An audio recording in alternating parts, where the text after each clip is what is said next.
ఈ రోజు బైంసా టౌన్లోని సుద్దవాగు దగ్గర మహాశివరాత్రి సందర్భంగా శివాలయాన్ని దర్శించుకున్న మోదూల్ నియోజకవర్గం కాంగ్రెస్ పార్టీ ఇన్ఛార్జ్ మాజీ ఎమ్మెల్యే మరియు ఎమ్మెల్సీ ఇన్ఛార్జ్ శ్రీ భోస్లే నారాయణరావు పటేల్ శివుడిని దర్శించుకున్న అనంతరం కమిటీ సభ్యులకు దేవాలయానికి కావాల్సిన నిధులను రాబోయే రోజుల్లో రాష్ట్ర ప్రభుత్వం దృష్టికి తీసుకెళ్లి మంజూరు చేయిస్తానని కమిటీ సభ్యులకు హామీ ఇచ్చారు।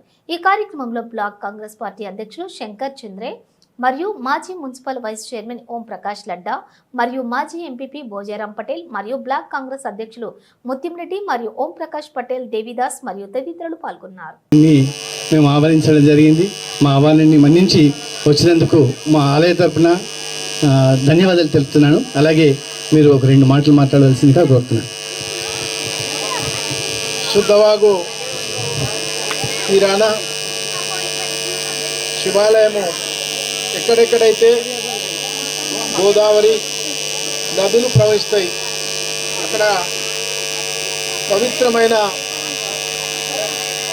ప్రవాహక నదీ ప్రాంతం అనుకోండి, గోదావరి ప్రాంతం అనుకోండి, మహత్యమైన శివాలయం ఉందని మరి ఈరోజు ఈ గుడ్డివారు అనుకోండి, ఈ కమిటీ సభ్యులందరూ ఎంతో కష్టంతో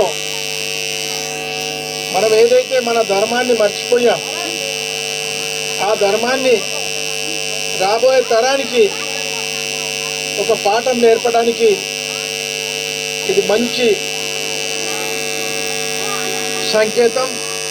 మరి ఈరోజు శివరాత్రి రోజు శివుడు మీ అందరి ఆజ్ఞతో మా సోదరుడు ముత్యంరెడ్డి కూడా పొద్దున్న నుంచి ప్రచారం చేస్తున్నారు। ఈరోజు శివుడు నన్ను ఇక్కడ పిలిపించుకోవడం జరిగింది। తప్పకుండా మీరు సన్మానం చేసిన దానికి నేను రుణపడి ఉంటాను। నా వంతు ఈ టెంపుల్ అభివృద్ధికి భగవంతుడు ఎంతైతే శక్తి ఇస్తాడో అన్ని రకాల మా ప్రభుత్వం ఇంకా 4 సంవత్సరాలు ఉంటుంది। మీరు కూడా రేవంత్ రెడ్డికి మంచి వర్షాలు పడి మంచి టెక్సెస్ ఆదాయంలో రూపంలో వచ్చి అన్ని ఇచ్చిన హామీలు నెరవేరుతూ ఇటువంటి టెంపుల్స్ కూడా అభివృద్ధి చేయడానికి ప్రయత్నం చేద్దాం। మళ్ళీ మీరు ఎండోమెంట్లో ఒకవేళ మీరు టెంపుల్స్ పెట్టుకోవడానికి ఉంటే మీరు పెట్టించండి। 20 లక్షలు, 30 లక్షలు, 40 లక్షలు మీరు ఎంత ఎస్టిమేట్ ఇచ్చి పంపిస్తారు, నేను ప్రభుత్వంలో తప్పకుండా ప్రయత్నం చేస్తాను మీకు తెలియజేస్తూ ఆ ఎస్టిమేట్ కాపీలు కూడా ముఖ్యమంత్రి ఎంబడబడి ఉంది। మీ దాంట్లో సగం పుణ్యం మీకుంటుంది, ఆ ఇచ్చిన సూర్యకక్కకు చాలా ఉంటుంది।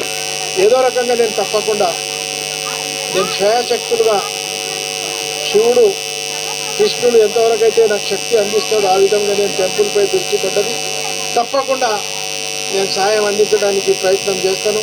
ఆ దేవుడు కూడా నాకు శక్తి ఇవ్వాలని కోరుతూ ఈరోజు శివరాత్రి